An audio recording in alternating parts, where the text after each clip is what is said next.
আসসালামু আলাইকুম। আশা করি আপনারা সবাই ভালো আছেন।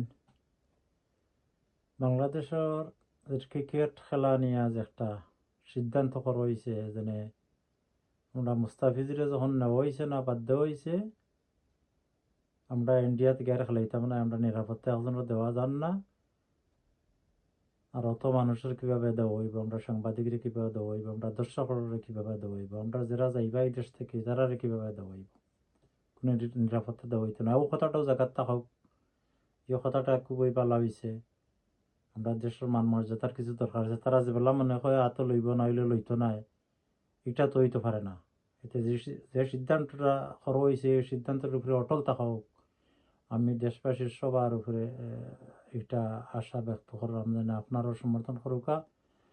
যেটা করা হয়েছে একটা আমরা ওয়াইট খান থাকুক, উনকু যে তারা কথা আবার নিরাপত্তা দিব হইয়ারি তারা আবার নেয়, তাহলে তো আমরা ইজ্জত কে লবি। তে আশা আশি করে ইন্ডিয়ার অনেক মিডিয়ায় তারা আশা করে লইয়ারি আইসিসিরা যখন এখন পর্যন্ত জানাইছে না, যদিও আমরা খল্লা মাইল হয় 2-3 বছর খল্লা মাইল এর বাদেও থাকুক, আমরা ইজ্জত মর্যাদা থাকুক। আমি সবার কাছে এই অনুরোধটা করলাম, ইটালিয়া কোনো দুষাদুষি করুক না, আমরা যে কথা কব হয়েছে ও কথা জায়গাত থাকতো। আমি ডক্টর ইউনুস সাহেবরে কইরাম, সকল উপদেষ্টারে কইরাম, মানে আপনারা যে চেষ্টা করছেন, নজরুল সাহেব চেষ্টা কইছেন, এটা রাইট আছে, ওলেও থাকুক আমরা এটার উপরে আর কোনো দোষাদোষি খবরে করা ঠিক নাই। আমরা অটল থাকি আমরা কথার উপরে, যেন আমরা যাইতাম না। আমরা শ্রীলঙ্কাত খেলাইমু অক্টোবর, শ্রীলঙ্কাত ফেলাইলে ইনশাল্লাহ সবর মত থাকবো এটার উপরে। আমি আশা করি আমার যারা ভিউয়ার্স আছেন তারাও মত থাকবো।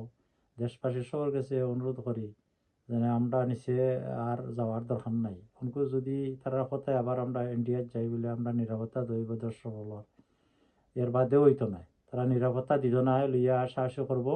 আর মিডিয়া হলে অলরেডি আসা আসি শুরু করে দিছে তারা। আইসিসি যখন 24 ঘন্টা পিছিয়ে জানাইছে না, তে তো তারা আইবা এমনিও।